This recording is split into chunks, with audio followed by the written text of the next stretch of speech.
BA means art students, तो क्या civil services की प्रिपरेशन करनी है? नहीं, तो या फिर टीचर बनना है या फिर लॉयर बनना है। तो hello everybody, welcome back to kingdom of learning. तो पहले क्या होता था कि अगर किसी ने आर्ट्स में एडमिशन लिया है या बीए के स्टूडेंट्स हैं तो उनसे सिर्फ यही एक्सपेक्ट किया जाता था कि वो इन्हीं 3 करियर ऑप्शंस में से ही किसी एक को परस्यू करना चाहते हैं। बट आज सिनेरियो बिल्कुल डिफरेंट है। आज ऐसा नहीं है कि सिर्फ अगर आपने आर्ट्स लिया हुआ है, आप बीए कर रहे हैं, तो सिर्फ या तो आप सिविल सर्विसेज में जा सकते हैं अगर आप बहुत ज़्यादा हार्ड वर्किंग और बहुत एम्बिशियस हैं, या फिर आप सिंपली एक टीचर बन सकते हैं, या फिर ज़्यादा से ज़्यादा आप एलएलबी करके एक लॉयर बन सकते हैं। तो आज के टाइम में बीए के बाद कुछ ऐसे करियर ऑप्शंस अवेलेबल हैं जो हो सकता है आपको पता हो और बहुत पॉसिबिलिटी है आपको ना पता हो।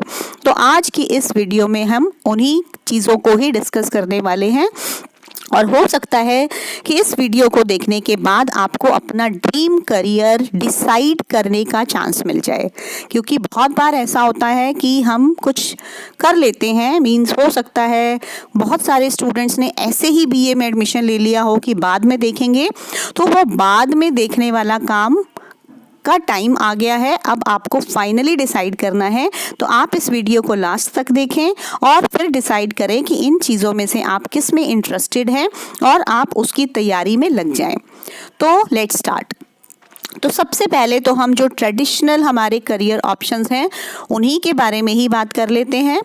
तो सबसे पहले अगर हम बात करें कि अगर आप आईएएस बनना चाहते हैं, आप सिविल सर्विसेज में जाना चाहते हैं, या फिर आप कोई भी और गवर्नमेंट सेक्टर में जाना चाहते हैं, तो आप बीए के बाद वो डेफिनेटली कर सकते हैं।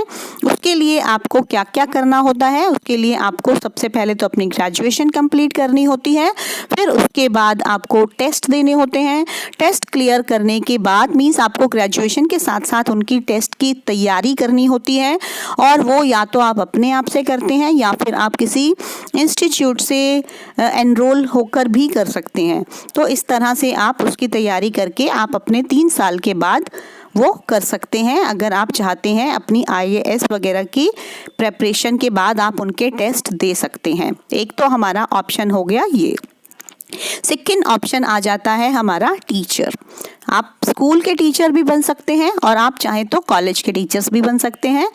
तो कॉलेज के टीचर बनने के लिए आपको अपनी ग्रेजुएशन के बाद आपको एमए करना बहुत ज़रूरी है। तो एमए आप अपने जो भी सब्जेक्ट में बीए कर रहे हैं, या जिस भी, अगर आप बीए प्रोग्राम में हैं तो हो सकता है आपके पास 2-4 सब्जेक्ट्स हैं, तो उनमें से जिस भी सब्जेक्ट में आप आगे करना चाहते हैं, जिस भी सब्जेक्ट के आप टीचर बनना चाहते हैं, आप उसमें एमए करके उसके बाद अगर आप स्कूल टीचर बनना चाहते हैं तो आप बीएड कर सकते हैं, और अगर आप कॉलेज के टीचर या लेक्चरर बनना चाहते हैं तो आपको उसके लिए सेट और नेट के एग्ज़ाम्स क्लियर करने पड़ते हैं। तो एक ऑप्शन आपके पास ये रह जाता है। उसके बाद अगर आप इकोनॉमिस्ट बनना चाहते हैं, मींस अगर आपने इकोनॉमिक्स ले रखी है तो आप इकोनॉमिस्ट भी बन सकते हैं, और आपको उसके लिए भी पहले इकोनॉमिक्स में एमए करना ज़रूरी होगा। बट उसकी कंडीशन यही होगी कि आपके पास आपके बीए के सब्जेक्ट्स में वो सब्जेक्ट होना चाहिए जिसमें आप एमए करना चाहते हैं, क्योंकि बहुत सारे कोर्सेज, बहुत सारे करियर ऑप्शंस ऐसे होते हैं जो आपके पोस्ट ग्रेजुएशन के बाद ही ओपन होते हैं। मीन्स आप उनको ऐसे सिर्फ बीए करके नहीं कर सकते, आपको उनके बाद कुछ ना कुछ और कोर्स, डिग्री या डिप्लोमा करना पड़ता है, तभी जाकर आप वो कर सकते हैं। तो उसके बाद हमारा थर्ड ट्रेडिशनल करियर ऑप्शन आ जाता है लॉ, एलएलबी। तो अब आप चाहें तो 3 साल के बाद एलएलबी भी कर सकते हैं। आप कोई भी सब्जेक्ट्स हो आपके पास, कोई भी, मीन्स आप आर्ट्स के स्टूडेंट्स हैं, साइंस के हैं, कॉमर्स के हैं, कोई भी हैं, तो यहाँ पर हम बीए के स्टूडेंट्स की बात कर रहे हैं, तो definitely you can do your LLB. आप एलएलबी करने के लिए आपकी क्वालिफिकेशन क्या है? आप ग्रेजुएट होने चाहिए, बट उसके बाद आपको क्लैट का एक एग्ज़ाम भी क्लियर करना पड़ता है, और क्लैट का एग्ज़ाम क्लियर करने के बाद अगर आपको मीन्स एडमिशन हो जाता है आपका, तो आप इजीली LLB करके एक लॉयर या एडवोकेट बन सकते हैं। तो यहाँ पर हम न्यू एज करियर ऑप्शंस की बात कर रहे हैं। तो आप LLB करके सिर्फ एक एडवोकेट या लॉयर बनने के अलावा आप और क्या क्या कर सकते हैं, हम वो भी डिस्कस कर लेते हैं। तो आप LLB करके एक लीगल एडवाइज़र बन सकते हैं। अलग अलग इंस्टीट्यूशंस या कंपनीज़ में आप जॉब कर सकते हैं आप चाहे तो। और उसके अलावा आप जुडिशियल सर्विसेज के एग्ज़ाम्स देकर आप एक जज भी बन सकते हैं। वो भी एक बहुत बड़ा करियर ऑप्शन हो जाएगा। आप किसी के किसी कॉरपोरेट में भी काम कर सकते हैं, वो भी लॉयर्स को, एडवोकेट्स को हायर करते हैं।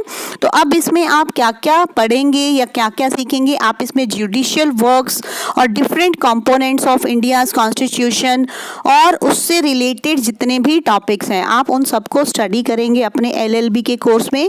तो आप उनसे रिलेटेड किसी भी फील्ड में जाना चाहते हैं तो आप जा सकते हैं, क्योंकि अब वो टाइम नहीं है कि BA है तो LLB किया तो सिर्फ एक एडवोकेट ही बनेंगे।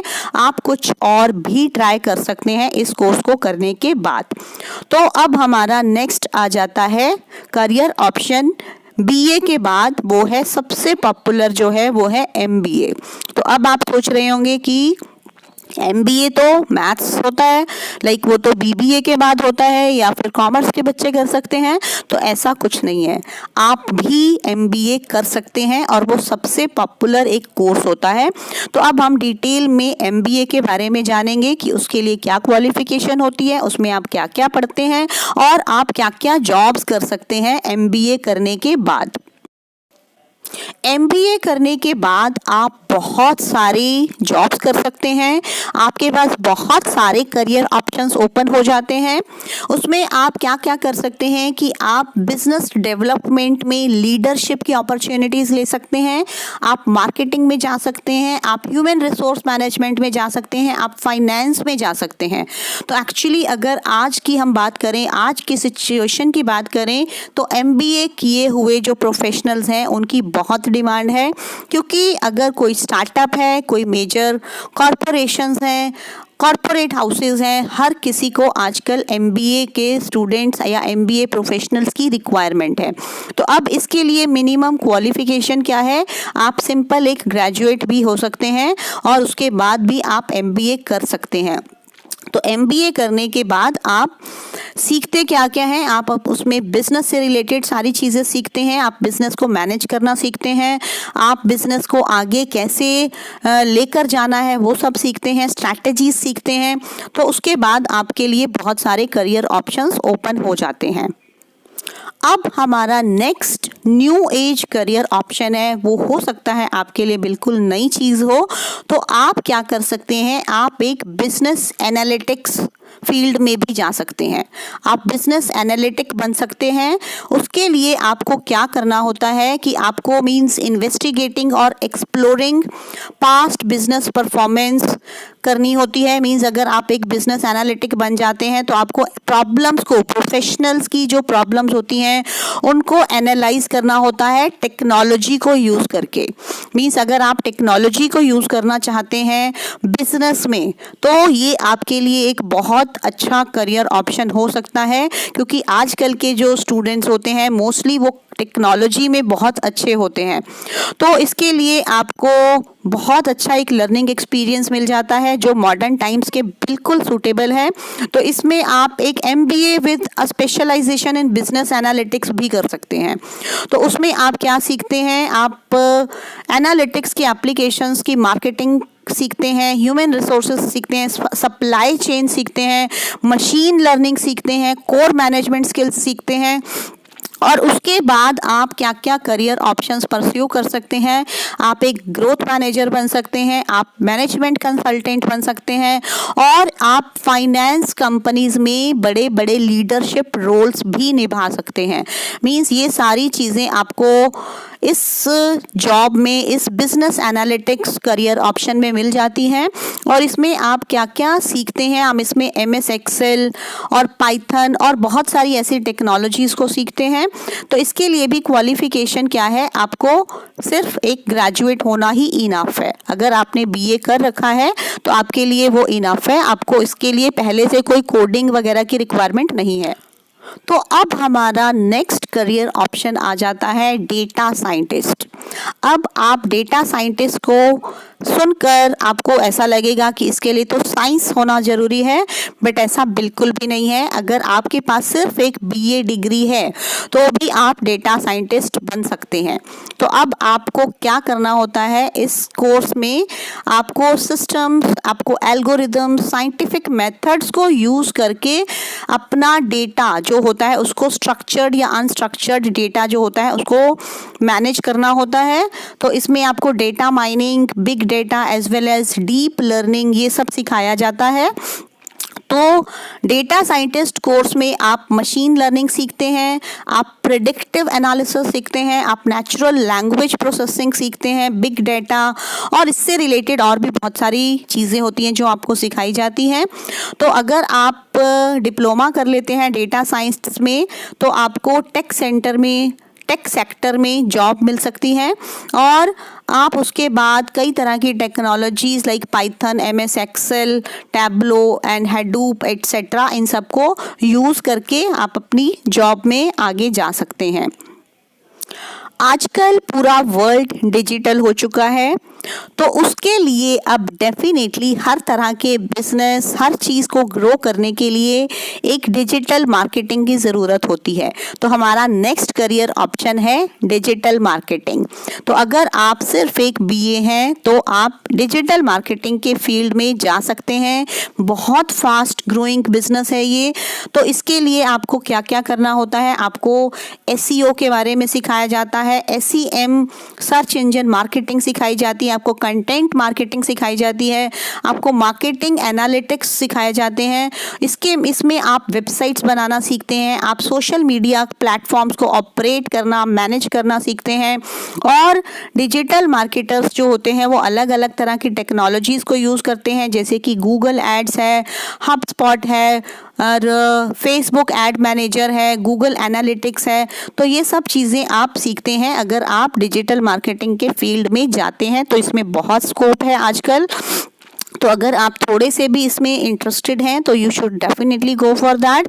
और इसके लिए भी मिनिमम एलिजिबिलिटी सिर्फ अगर आप ग्रेजुएट हैं तो आप post graduate degree in digital marketing ले सकते हैं, नहीं तो आप किसी प्राइवेट इंस्टीट्यूट से भी डिजिटल मार्केटिंग सीखकर इस फील्ड में आगे जा सकते हैं। बहुत अच्छा ऑप्शन है ये आपके लिए। So guys, these are some of the very trending new age career options. आप अब इसमें देख सकते हैं कि आपका किस में इंटरेस्ट है, आप किस चीज़ में अच्छे हैं।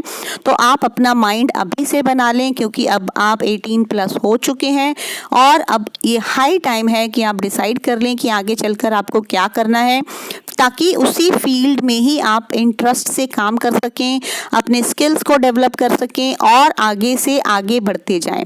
सो thank you for watching. If you are new to kingdom of learning, subscribe to it, and if you found the video useful, give it a thumbs up and share this video with your friends also. That will be great help.